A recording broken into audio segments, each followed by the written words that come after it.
అంచె దినములలో అపాయకరమైనటువంటి కాలములు వచ్చునని తెలుసుకొనుము. ఈ కాలములు అపాయకరమైనటువంటి కాలములు, కష్టకాలములు, విశ్వాసులకు పరీక్షా కాలములు. ప్రతి సమయం, ప్రతి నిమిషం ఆటంకాలు, అభ్యంతరాలు విశ్వాసికి ఎదురవుతూనే ఉంటాయన్నమాట. ప్రతి ఒక్క విశ్వాసి ఏ విధంగా ఉండాలి? ఈ మాటలన్నింటి విషయమై జాగ్రత్త కలిగి మెలకువతో సంఘం ఉండాలి. సంఘం పట్ల ఏ విధంగా ఉంది? అపాయకరమైనటువంటి రోజులు సంఘాన్ని దాపురించే రోజులుగా ఉన్నాయన్నమాట. 2-4 వచనాలు మనం చూసినట్లయితే, ఎలాగనగా మనుషులు స్వార్థప్రియులు, ధనాపేక్షులు, బింకములాడువారు, అహంకారులు, దూషకులు, తల్లిదండ్రులకు అవిధేయులు, కృతజ్ఞత లేనివారు, అపవిత్రులు, అనురాగ రహితులు, అతిద్వేషులు, అపవాదకులు, అజితేంద్రియులు, క్రూరులు, సజ్జనాద్వేషులు, ద్రోహులు, మూర్ఖులు, గర్వాంధులు, దేవుని కంటే సుఖానుభవము ఎక్కువగా ప్రేమించువారు. మరొక అధ్యాయాన్ని మనం చూసినట్లయితే 1 కొరింథీయులకు రాసినటువంటి పత్రిక 10వ అధ్యాయాన్ని ఒకసారి చూద్దాము. 1 కొరింథీయులకు రాసినటువంటి పత్రిక 10వ అధ్యాయము 24వ వచనం ఒకసారి చదివినట్లయితే, ఎవడును తన కొరకే కాదు ఎదుటివాని కొరకు మేలు చేయ చూచుకొనవలెను. మన చాలండి. ఇక్కడ వాక్యం ఏమని సెలవిస్తుంది? మన కొరకు కాదు, మన స్వార్థం కోసం కాదు, ఎదుటి వారికి మేలు చేయ మనము నేర్చుకోవాలి. మన స్వప్రయోజనాన్ని విచారించకూడదు అన్నమాట. ఇక్కడ 2వ వచనం నుంచి మనం చూసినట్లయితే, అంచె దినములు అనగా అనగా మనుషులు ఏ విధంగా ఉంటున్నారు? ఈ రోజుల్లో స్వార్థంగా ఉంటున్నారు.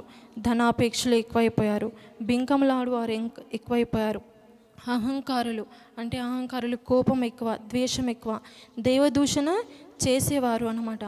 తల్లిదండ్రులకు అవిధేయులు, కృతజ్ఞత చూపనేటువంటి అపవిత్రులు అంటే మనుషుల ద్వారా పొందిన సహాయం కానీ, దేవుని ద్వారా పొందినటువంటి సహాయానికి కానీ కృతజ్ఞత చూపనటువంటి తరం ఇది. అనురాగరహితులు అంటే వీరు ఏ విధంగా ఉంటున్నారంటే అవిశ్వాసుల కంటే భ్రష్టులు వీరు. అతిద్వేషులు, వీరి దేశము ఏ విధంగా వ్యక్తపరుస్తుంది? క్రూరత్వం ద్వారా వ్యక్తపరుస్తుంది అన్నమాట. అపవాదకులు, అజితేంద్రియులు, వీరికి ఇంద్రియ నిగ్రహము ఉండదు. మహాత్ములను దూషించడానికి క్రూరులు, వెరువరు అన్నమాట. మహాత్ములను దూషించడానికి వీరు వెరువరు. క్రూరులు, సజ్జనాద్వేషులు, ద్రోహులు, మూర్ఖులు, గాంధర్వులు, గర్వాంధులు, దేవుని కంటే సుఖానుభవం ఎక్కువగా ప్రేమించువారు. దేవునికి వీరు ప్రాధాన్యత ఇవ్వరు. లోకానుసారమైనటువంటి జీవితానికి ఎక్కువగా ప్రాధాన్యత ఇచ్చేటటువంటి మనుషులు ఈ లోకంలో ఉన్నారన్నమాట. ఇవన్నీ కూడా అంచె దినములలో మనుషులకు వారి పోకడలను విపరీతంగా కనపరుస్తుంది. మరొక అధ్యాయాన్ని మనం చూసినట్లయితే రోమీలకు రాసినటువంటి ఈ పత్రిక 1వ అధ్యాయము, రోమీలకు రాసినటువంటి పత్రిక 1వ అధ్యాయము 29 నుంచి 31 వరకు చదివినట్లయితే,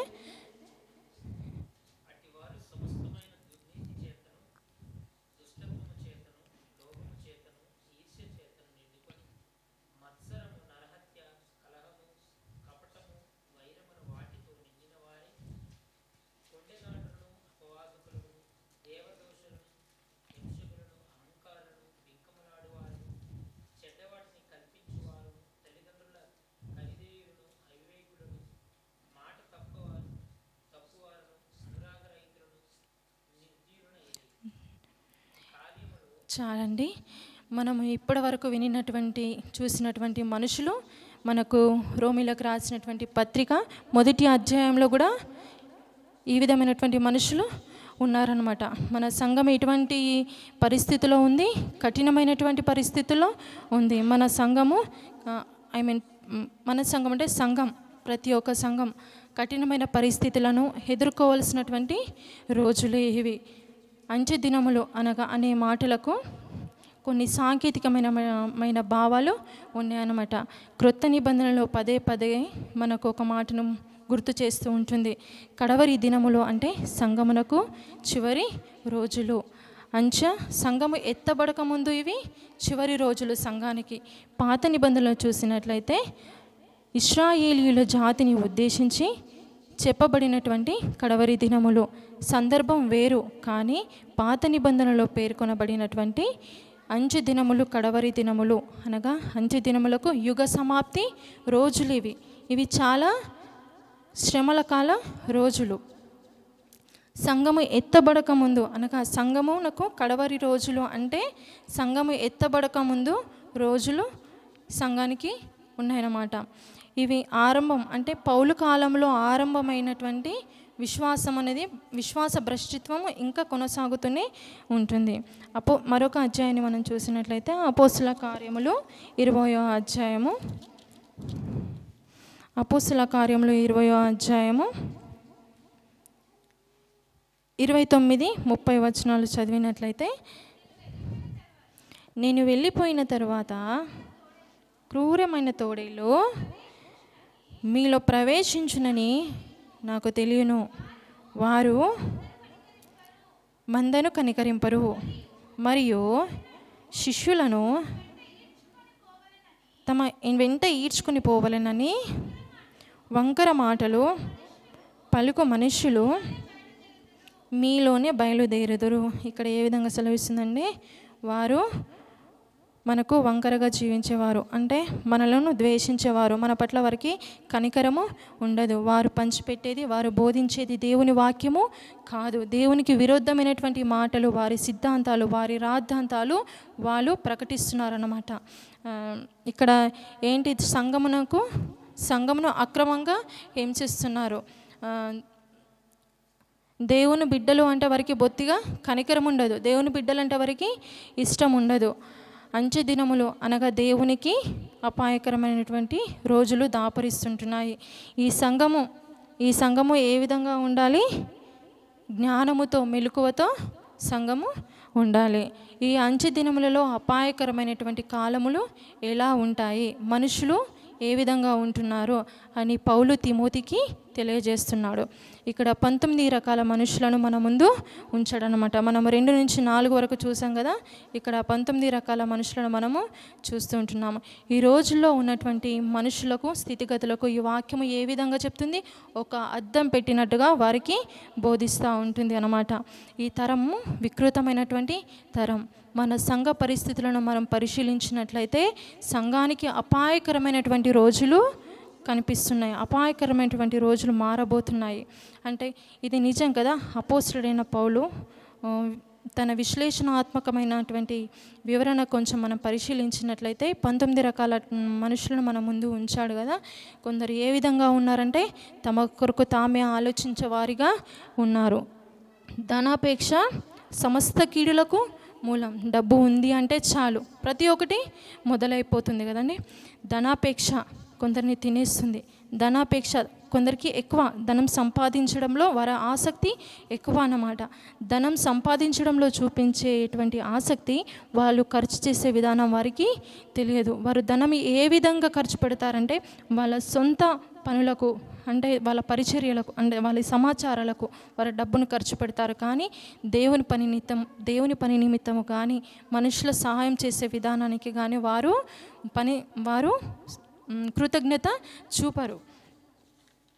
5వ వచనం చూసినట్లయితే ఒక్క నిమిషం అండి. లోకమంతటా ఏ విధంగా ఉంది? లోకంలో క్షేమము, భద్రత అనేది కరువైపోయింది. ఎందుకంటే అపాయకరమైనటువంటి రోజుల్లో మనం ఉంటున్నాం కాబట్టి లోకంలో క్షేమము అనేది కరువైపోయింది.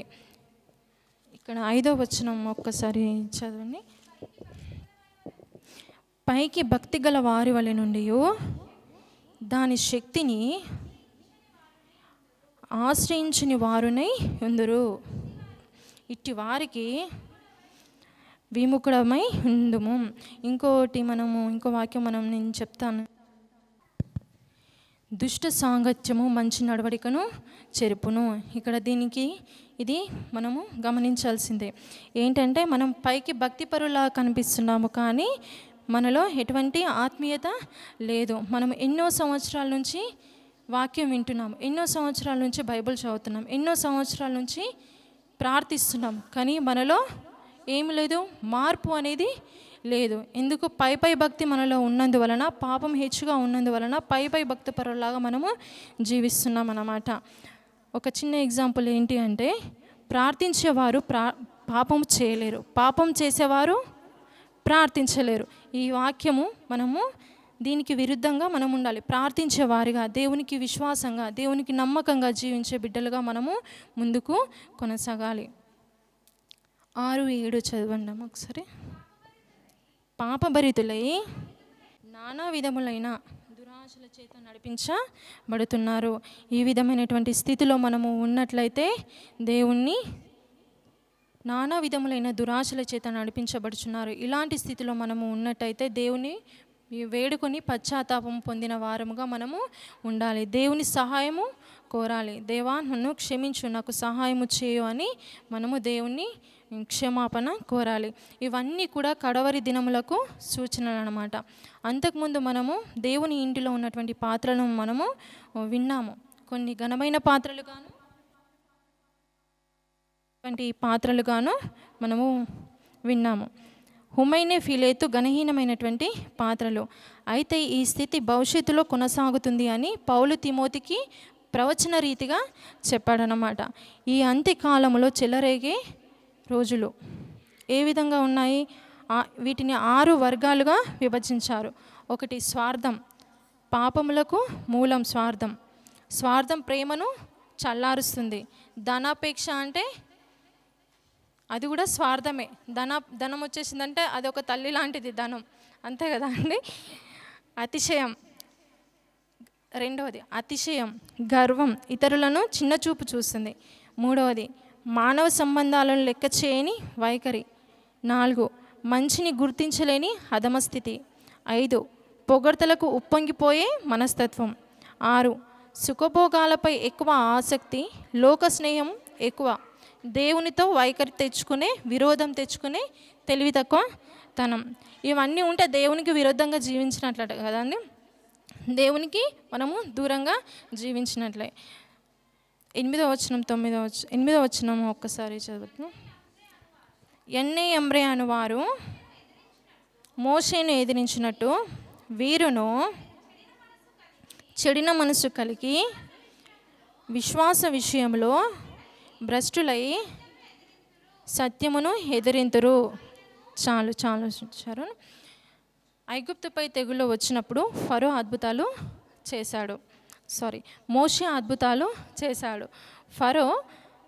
ఫరో పిలిపించిన మాంత్రికులు కూడా అద్భుతాలు చేశారు.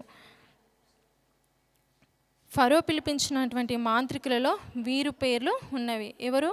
యన్నెయంబ్రె అను వారు ఉన్నారన్నమాట.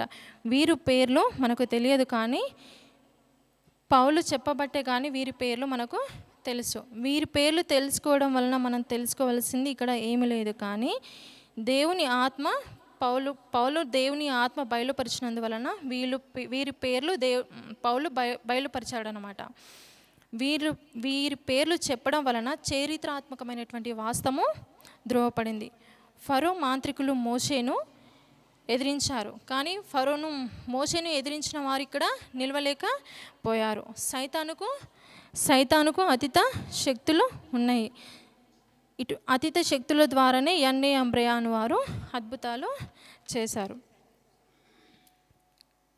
1 యోహాను 4:1 చూసినట్లయితే, నాటి నుంచి నేటి వరకు సైతాను దేవునిని అనుకరిస్తూనే ఉన్నాడు, ప్రజలను మభ్యపరుస్తూ ఉన్నాడనమాట. 2 తిమోతి 3:9 కంటిన్యూషన్ చేశారు. 9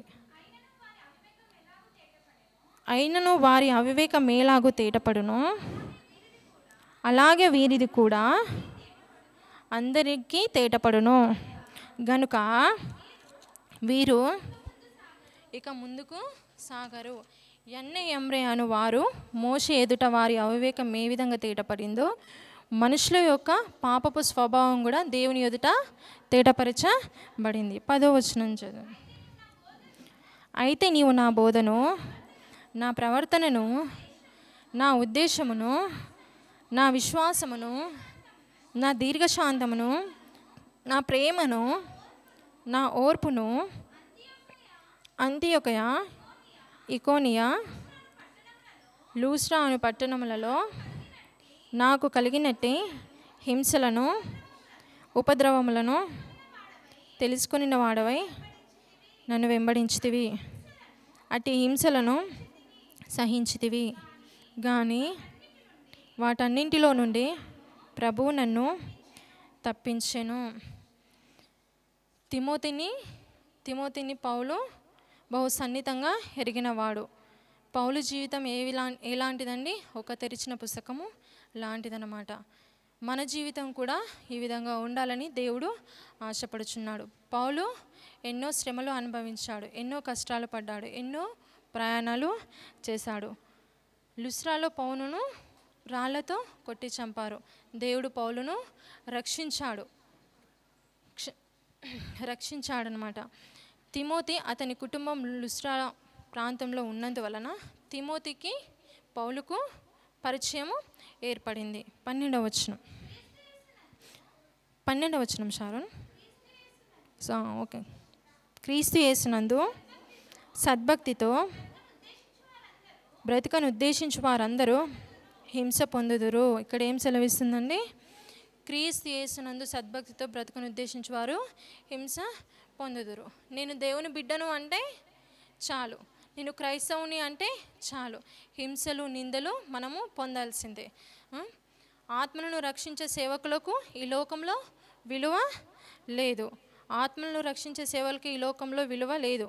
కాబట్టి మనము సద్భక్తితో దేవుని బిడ్డలుగా గొప్ప దేవునికి వెల చెల్లించాల్సి ఉంది.